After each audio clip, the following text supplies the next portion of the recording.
Welcome to the Starr podcast. I'm Jane Townsend. I'm here with Julie Starr, and the topic of this conversation is going to be how to be successful as a coach. Which is an interesting one, isn't it? Because in the UK especially, I don't think we talk enough about this. I think we talk about being a good coach, being a competent coach, doing good works and making a difference for people. I think what we don't talk enough about is how we're successful. What do you understand what's in your mind around what does successful mean to you? Yeah, that's a good question. Clearly, there are attributes of success which relate to the kind of work you're doing, the kind of people that you're coaching, the kind of situation and environments you're coaching in. So this is where the field of life coaching and management coaching and business coaching and executive coaching and all those labels that we attach to different forms of coaching, this is where they start to distinguish themselves, because clearly life coaching tends to operate more personally. In terms of an individual will contract an individual rather than an organisation will contract a coach. There are also boundaries of cost. So when we look at typically, and this isn't true, so this is one of those generalisations that doesn't work in for everybody, but typically a highly successful, by which I mean experienced, established, with a constant portfolio of clients, somebody that's working at executive level in organisations is typically, and not always, earning more than somebody that's doing life coaching to help people address more personal topics that they want to deal with outside of the context of their profession or organisation, perhaps. So there's lots of criteria. I guess the important criteria is for the individual coach, what is your criteria for success and what does success mean for you? For some of us, it's about enjoying ourselves. It's about learning and growing constantly. It's about engaging with individuals who really want to work and want to be open to being coached and to develop and create change. And that's the thrill for us. And we would sooner be doing that at £200 a session than we would doing it for £1,000 a session where we're contracted by an organisation that's doing a sheep dip type of an exercise across a broad swathe of people that really aren't interested in the conversations and feel press-ganged into the room and disengage very early on. Does that make sense? It does, and I think what's interesting in what you said there, I like the bit about what our own criteria as coaches is for our own success. And I'm wondering, in your experience, do you think that training programs for coaches talk about this much or ask coaches to consider it in this way? Possibly, yes, the better ones absolutely do. And I think that shifts and changes. So what I'm mindful of as you speak is I do lecture occasionally on other people's qualification programs. And what I notice from that community is what brings them into the room tends to be a common set of themes, and those themes start to give people an agenda. So, for example, lots of people come into coaching because they have been given a junction of life which enables them to consider the career of coaching. For example, I've been working in HR, or I've been working in leadership development, or I've been working as a more generalist senior individual in operation, where I've realised over the years that I really do appreciate working with people and supporting the development of people. I may have been part of some reorganisation and restructure, which means I'm now being let go from my organisation in some way. So I might have got a redundancy package, or I might have I don't know, it could be I've had children, I'm returning to work, but it feels like life has brought me a junction and I'm considering becoming a coach because I've always kind of liked it. I've always kind of enjoyed that element of a professional role, or there might be some other reason. But my point is, when I meet coaches at that initial training stage, there's often quite a lot going on for people personally and professionally, and that can overwhelm any more authentic considerations of their criteria of success that are born from a purer state of inquiry and thought. So, to return to your question, do training programs help people surface this? I think the better ones do. And I think you're making an important point, because it is essential that we navigate from this true sense of what brings us to coaching. Anything else can actually corrupt our direction, and when we don't have that as a clear sense of, I know why I'm coming to this, I know this fulfills in me, I know what it doesn't fulfill in me, I know the risks, I know my considerations, I know what my personal challenges will be with this. So it might be, I'm becoming freelance for the first time ever after being employed for 20 years. I think it's really important that we work with those, because those become so formative for our journey later on. I think it's a really interesting point, because those points, those elements, if you like, if we can surface them and understand them, help support us as we go through our journey in our learning path as coaches. In order for us to support ourselves, our resilience, our resourcefulness in the face of some of the kickbacks or downsides which come along the way. And I'm just wondering, when you're talking, it's a question I've never really asked you. 10 years later. Yeah, 10 years later. Isn't that long? Yeah. 10 years later. What makes you so, because you are successful as a coach, Julie. What do you think have been what's the standout bits for you, actually, in terms of you making your success as a coach? Yes, I had to focus on this. So a few years ago, for a workshop I was doing over in the States, as Americans are much more comfortable in doing, when they wanted me over for a masterclass, they gave me these topics. It's like, what makes you successful? Give our audience what makes us successful, and we want the masterclass all to be around. What do we aspire to, and how do we make that happen? And I surfaced from that masterclass 3 themes, and I've been working with these for the last few years. And it's sort of testament to their robustness in my experience that they actually haven't changed one iota. And the 3 themes for me, which become sort of domains of activity or plates that we start spinning, are firstly, that we should professionalize what we do, how we practice as a coach. The second headline would be that we make our own personal development and learning the underpinning, the foundation to everything that we do. And the third element, and it's a key element that I should probably start with first, but it logically becomes the third element, is to make our own well-being, our own care of self, fundamental as a priority in everything we do, because I think it's one of those elements that can get lost. And certainly for my own personal experience, mine did get lost, and so did I as a coach at the same time. So yeah, those are the 3 areas I would say. And that word, I would agree, actually. I think they're really well put, and they ring true for me as well in my coaching and for myself as a coach. And the word professionalize, I think, is also really interesting, because I just wonder, what do we consider now as what is a professional coach?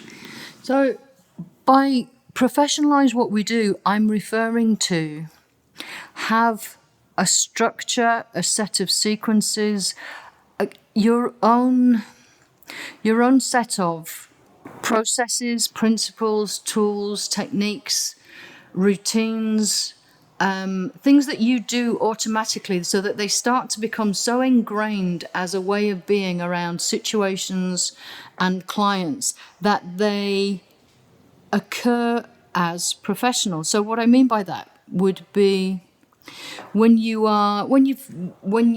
receive the first instruction or an inquiry, we have a routine that how we respond to that. It might be we respond with a personal profile, or we return an overview of what we mean by coaching, or it could be anything. It could be a how we work, but just have something which is a piece of consistency that over time builds in, so that you don't even have to think about, oh gosh, I've got this email, or oh gosh, somebody's asking me about something.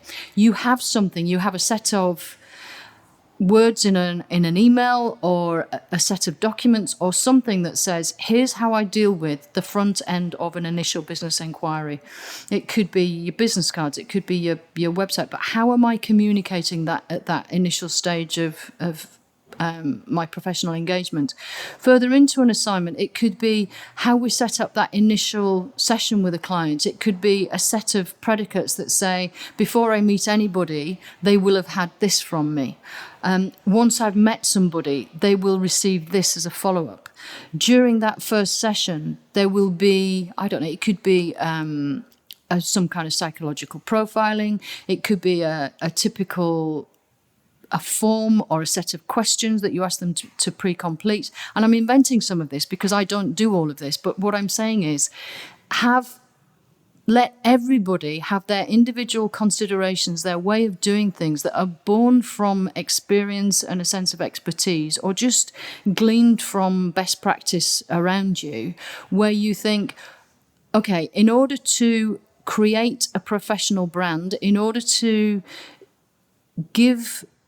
project to others that I have a high sense of self-regard around this topic, that they are in safe hands with me, that this isn't the first time I've done this and I'm not improvising wildly around this situation and trying to convince people on enthusiasm, but more born from this foundation of protocol, process, and discipline and rigor that has us as coaches stand up a little taller, sit a little taller or stand a little taller, and has the people that we are working with trust that they are with somebody who is highly competent, effective, that they can trust ongoing in the situation. So, even when we are out of that honeymoon period, to have a consistency that says, I can trust this person to follow up, to keep their commitments, to have me feel like there's a beginning, a middle, and an end to working with them, and completion is a key stage.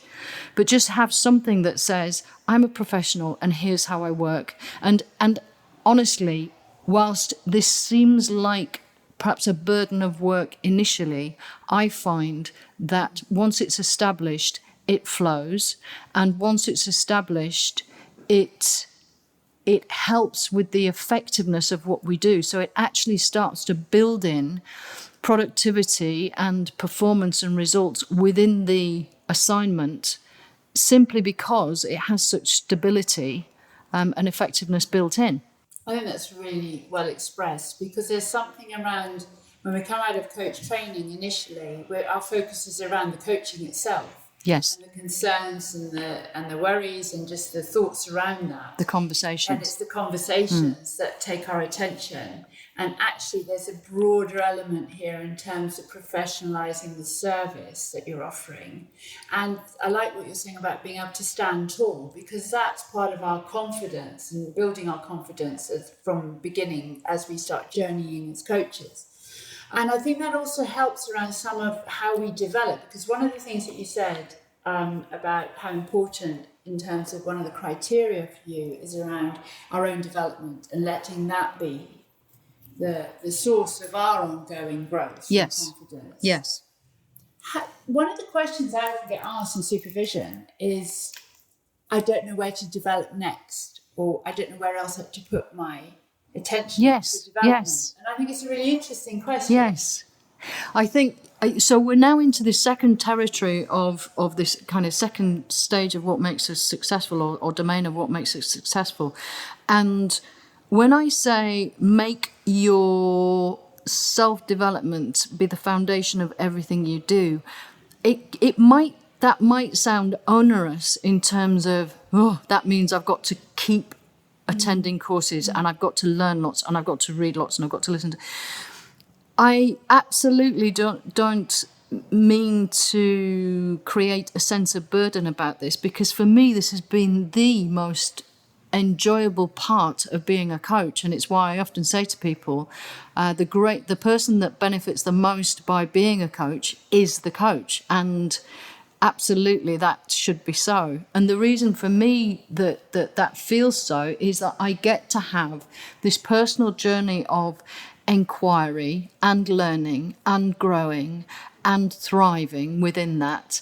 And what guides me is what interests me, and this hasn't always been true. So when I first came into the field and I was studying things like NLP or TA, transactional analysis, or all these different applied psychologies, and some of them got quite onerous and heavy, and that was because I wasn't following my own path of interest and inquiry. I wasn't navigating from a sense of, what am I interested in? What excites me?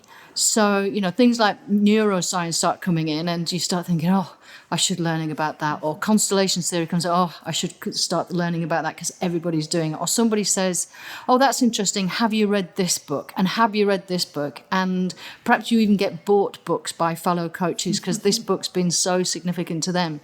And I think there's a real trap with that of building this pile of should. Like, I should know about this and everybody else knows about this except me.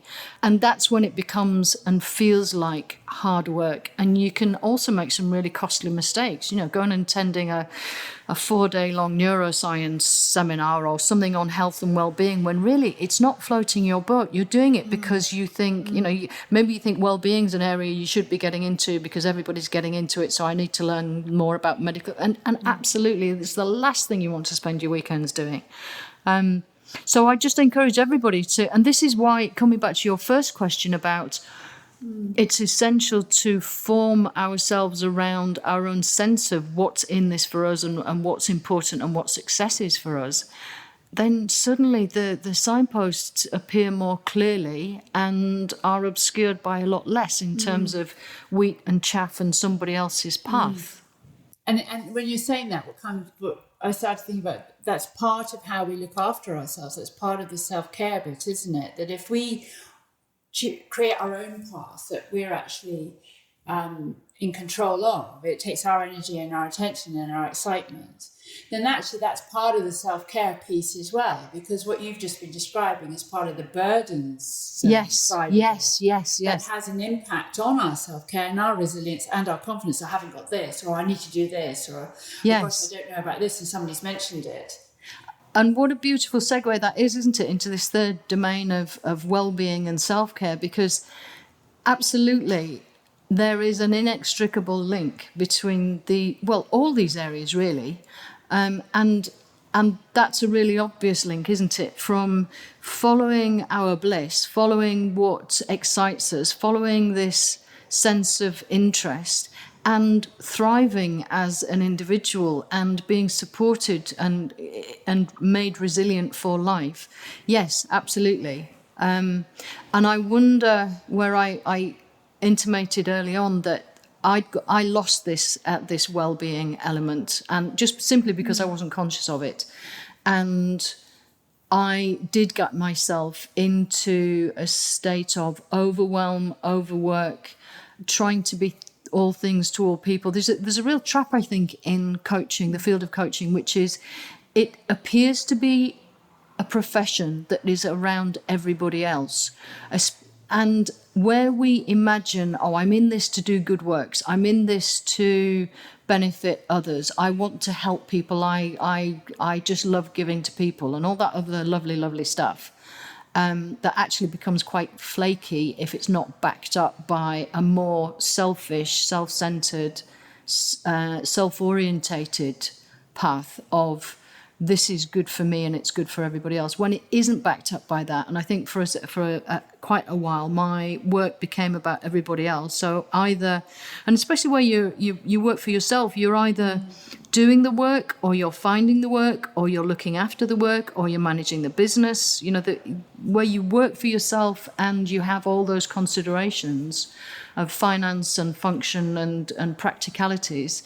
And for the people that have got dependents at home, partners, families, dogs, cats, whatever, other dependents and a sense of responsibility, I think the profession attracts an individual potentially with that sense of responsibility for others, perhaps. Certainly, if you allow it to, the profession will engender that over time. And so it's easy to get lost. It's easy to lose that sense of what about me? And where am I? And how am I doing? And when did I last take Friday afternoon off? And when did I last, close my laptop at 4:00 rather than 8:00? When did I last have a lie-in and just hang out doing whatever I like doing first thing on a morning?